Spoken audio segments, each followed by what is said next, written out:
आज लाइट का 5वां 6वां दिन है आपका। कल मैंने आपको प्रकाश के परिवर्तन के नियम बताए थे, रिफ्लेक्शन ऑफ लाइट का जो रूल्स है उसको बताए थे। 2 नियम थे।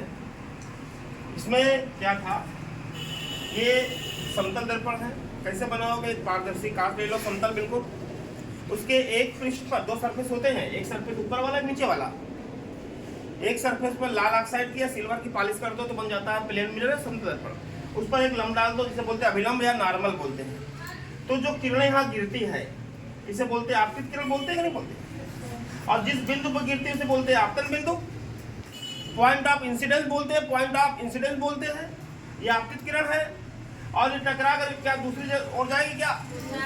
क्योंकि पॉलिश से जाएगी नहीं और वापस उसी माध्यम में चली जाएगी। ये परावर्तित किरण है। तो आपने देखा है, आप ध्यान से, आपतित किरण, आपतन बिंदु पर जो अभिलंब है, और ये परावर्तित किरण है, तीनों एक ही तल में है।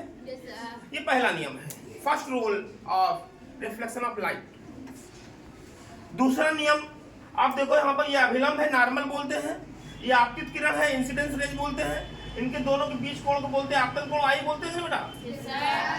ये परावर्तित किरण है और ये अभिलंब, इनके बीच कोण क्या बोलते हैं? परावर्तन कोण। और तो दूसरे नियम में क्या है, जो ये परावर्तन कोण है वो आपतन कोण के बराबर होता है। यदि आपतन कोण 45 डिग्री है तो परावर्तन कोण भी 45 डिग्री होगा। ये प्रकाश के परावर्तन का दूसरा नियम है। कोई दिक्कत? वीडियो जरूर देखिए, जितने मैं लोड करता हूँ आप जरूर देखिए, एक बार 2 बार सुनिए उसको। अब यहाँ ध्यान से देखिएगा, अगला क्वेश्चन है समतल दर्पण पर आपतित किरण। जो आपतित किरण है ये आपतित किरण नहीं है, अभिलंब से कितना कोण बना रहा है? 45 डिग्री। तो याद रखिएगा, आप जानते हो जो आपतित किरण अभिलंब से जितना कोण बनाते हैं उसे बोलते हैं आपतन कोण। तो आपतन कोण कितना है भैया? 45 डिग्री। तो हल लिखेंगे, दिया है आपतन कोण कितना अभी? 45 डिग्री। ठीक है, तो परावर्तन कोण ज्ञात करना है, क्वेश्चन मार्क लगा दिया। तो रिफ्लेक्शन ऑफ लाइट के नियम से परावर्तन कोण बराबर आपतन कोण। तो आपतन कोण कितना दिया भैया? 45 डिग्री। तो परावर्तन कोण कितना होगा? 45 डिग्री।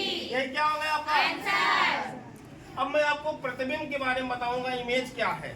देखिए, आप चाहे लेंस हो, अभी आप कक्षा 8 में जब जाओगे तो मैं लेंस पढ़ाऊंगा आपको। अभी दर्पण, जब आप दर्पण के मिरर के सामने खड़े होते हो तो आपका चेहरा उसी तरह बन जाता है कि नहीं?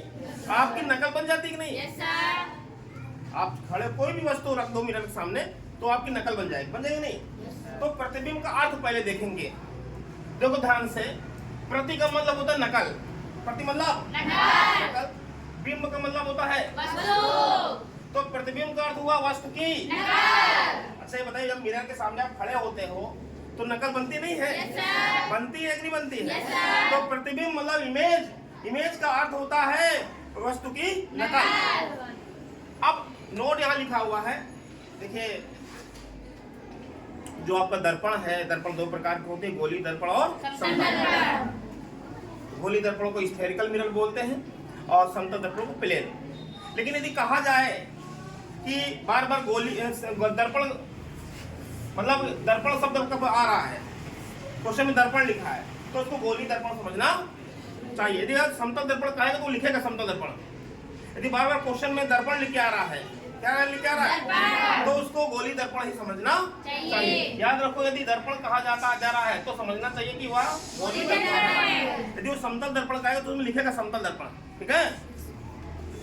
इमेज मतलब प्रतिबिंब कितने प्रकार के होते हैं? इमेज मतलब प्रतिबिंब 2 प्रकार के होते हैं। कोई दिक्कत? जो इमेज होता है वो 2 प्रकार के होते हैं, वास्तविक प्रतिबिंब और आभासी। याद रखिएगा, वास्तविक जो वास्तव में बना है, और आभासी मतलब प्रतिबिंब है लेकिन वो ऐसा लग रहा है कि प्रतिबिंब बना है, आभास हो रहा है आपका प्रतिबिंब बना है। ठीक है, 2 प्रकार के प्रतिबिंब होते हैं, वास्तविक और आभासी। अब दोनों की विशेषता क्या है, पहले इंग्लिश पढ़ लेते हैं। वास्तविक को बोलते हैं रियल इमेज, बोलो रियल इमेज। Real image. आभासी जो प्रतिबिंब है उसको बोलते हैं वर्चुअल, क्या बोलते हैं? वर्चुअल। वर्चुअल इमेज, क्या बोलते हैं? अच्छा ये बताइए, जो समतल दर्पण होता है, जब जो आपके घर में होता समतल तो होता है, शीशा आप लोग सुबह सुबह देख के आते हो, तो उसमें जो आपका इमेज होता है कि वास्तविक होता है कि आभासी होता है? आभासी होता है। क्या उसको पकड़ सकते हो क्या? वो आभासी होता है। क्या होता है? आभासी। और आभासी प्रतिबिंब जो होते हैं सदैव सीधे होते हैं। तो आप जब मिरर के सामने खड़े होते हो तो सीधा दिखता है उल्टा? सीधा। जो प्रतिबिंब सीधा दिखे वो समझ लो आभासी है, और जो उल्टा दिखे वो वास्तविक। तो डिफरेंस जो है वास्तविक प्रतिबिंब और आभासी प्रतिबिंब में यही है कि जो वास्तविक प्रतिबिंब होते हैं सदैव उल्टे होते हैं और आभासी प्रतिबिंब सदैव सीधे होते हैं। अभी मैं डिफरेंस बता रहा हूँ। यहाँ पर क्वेश्चन है वास्तविक प्रतिबिंब और आभासी प्रतिबिंब में अंतर क्या होता है। दो अंतर यहाँ दिए हुए हैं, दोनों अंतर अच्छे से याद कर लीजिएगा। आगे कुछ पढ़ना है, कुछ कर दिखाना है। तो पहला, वास्तविक प्रतिबिंब सदैव दर्पण के आगे बनते हैं। वास्तविक प्रतिबिंब हमेशा दर्पण के आगे बनते हैं और आभासी प्रतिबिंब दर्पण के पीछे बनते हैं। जो आप मिरर देखते हो तो आगे बनता है क्या?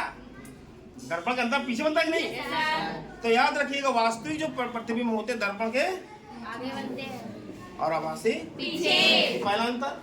दूसरा अंतर है वास्तविक प्रतिबिंब सदैव क्या होते हैं? उल्टे होते हैं जबकि आभासी प्रतिबिंब सदैव सीधे होते हैं। तो दिक्कत है। दो अंतर अच्छे से याद कर लीजिएगा, पढ़ने मन लगाइए।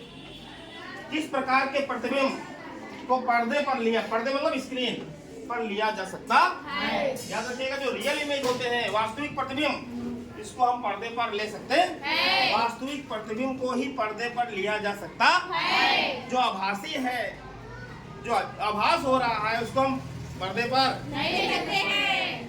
किस प्रकार के प्रतिबिंब को पर्दे पर नहीं लिया जा सकता है। अब बताओ सर, वर्चुअल जो इमेज है आभासी प्रतिबिंब है उसको हम पर्दे पर नहीं ले सकते हैं। ठीक है। क्वेश्चन है कौन सा दर्पण कागज को जला सकता है। मैंने आपको बताया था गोली दर्पण दो प्रकार के होते हैं, उत्तल दर्पण और अवतल दर्पण। उत्तल दर्पण और अवतल दर्पण। बताया था ना? Yes sir. आज मैं ये बताता हूँ कि जो अवतल दर्पण है ये कागज को जला सकता है क्योंकि यह प्रकाश किरणों को एक बिंदु पर इकट्ठा करता है। मैं कल बताऊंगा कैसे इकट्ठा करता है, ऑप्शन मत होइएगा।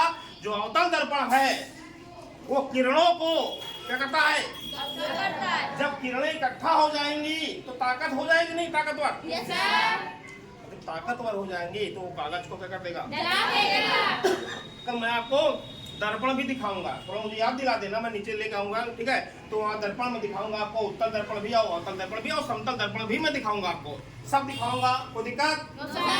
तो कौन सा दर्पण कागज को जला सकता है? अवतल दर्पण। क्योंकि यह किरणों को एक बिंदु पर इकट्ठा करता है। जैसे 5 उंगली मिल जाएंगी तो ताकतवर हो जाएगी। Yes sir. इसी तरह जब किरणें इकट्ठी हो जाती है तो ताकतवर हो जाती है और जो कागज को जला देती है। कोई दिक्कत? No sir. ठीक, ओके।